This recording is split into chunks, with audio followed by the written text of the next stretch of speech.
Welcome back, friends. So this time I think we should do a long-term review on the ARB pump that's been under the hood of my Jeep. Now it's been here since 2016, so we're going on 5 years now. That's quite a long time for a piece of electronics, honestly, in an overland or rock crawling vehicle. They typically don't last very long. So let's go over how it's done for me, how well it's lasted, if I've had any problems with it. And also at the end, I'd like to do a time test, see how well it fills up one of these tires. We'll figure out a PSI to go to start from and go to, but essentially I kind of want to match the numbers that ARB claims on their website and see how well this pump has aged in the past few years. So let's get into it. Let me show you where it's mounted, and we'll go over some of the things it's been through and what I've done with it. Let's just flip this hood all the way back here so I can get you in there so you can really see what's going on and where this thing is mounted.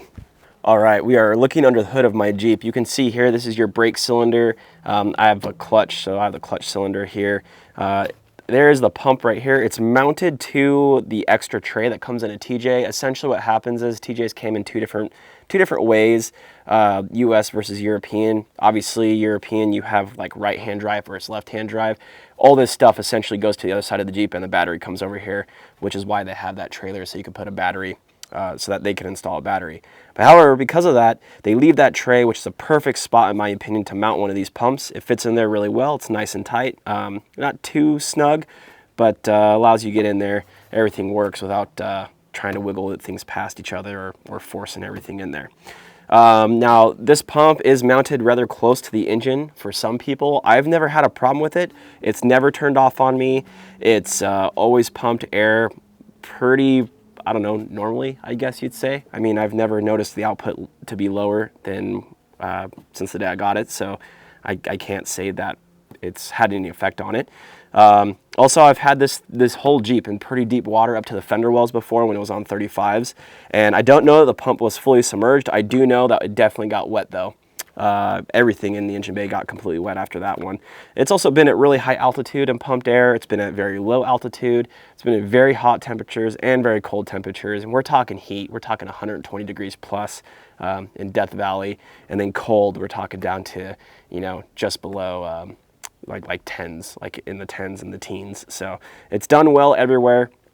I have not had one problem with it. It's always ran, it's always turned on. The only issue I did have, I guess you could say, is, and this is really my fault, I had a loose connection on my switch, and so when I turned it on one time, it didn't come on, but I fixed it. I just wiggled it, it came right back on, and then I repaired the connector later. But it had no connector on the pump itself. That was a switch I had inside the cab at the time.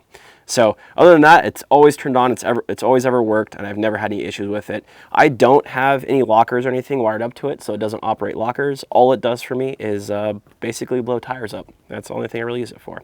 So with that, let me go ahead and figure out what ARB says on their website, and then we'll set up for the pumping test. We'll air down a tire, and then air it all the way back up, and see how well it does, see how long it takes. Let's go. All right. So I was unable to find how fast ARB rates this pump to air up a 33-inch tire. At one point, I thought I read something that it was like, I don't know, something like 2 minutes or something for a 33-inch tire. I don't remember, but I can't find it anymore. So we're going to kind of do our own test here. I think it's going to be real world. I think it's going to be pretty fair. We're going to air down to 10 PSI, and we're going to run up to 30. Now remember, this is on a 33-inch tire. But let's get all the way down to 10 PSI, then we'll fire the Jeep up, turn the pump on, and start the test.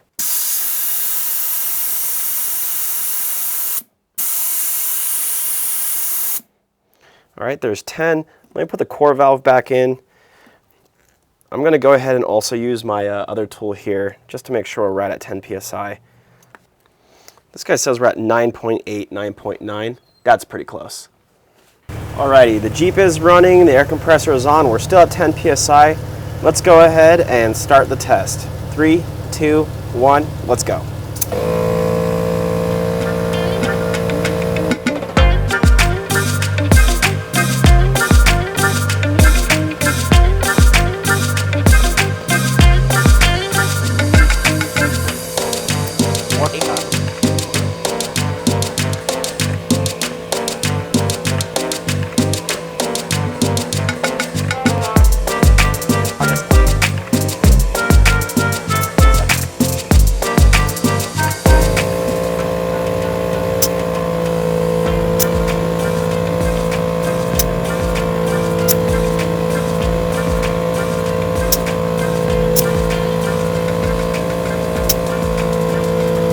30. Okay, 2 minutes and 56 seconds. That's not bad. All right, so there it is. There's the ARB long-term review.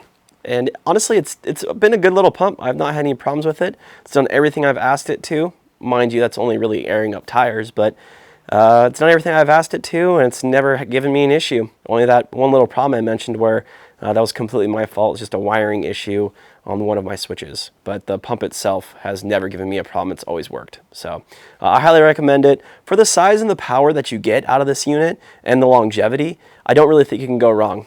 I know the ARB pumps are a little bit more expensive than the other pumps out there, but sometimes you pay for what you get, and in this case it's absolutely true. I have no problem recommending this pump to anyone because I think it's a great little pump, and I think if you spend the money on it, it's going to last you for quite a while.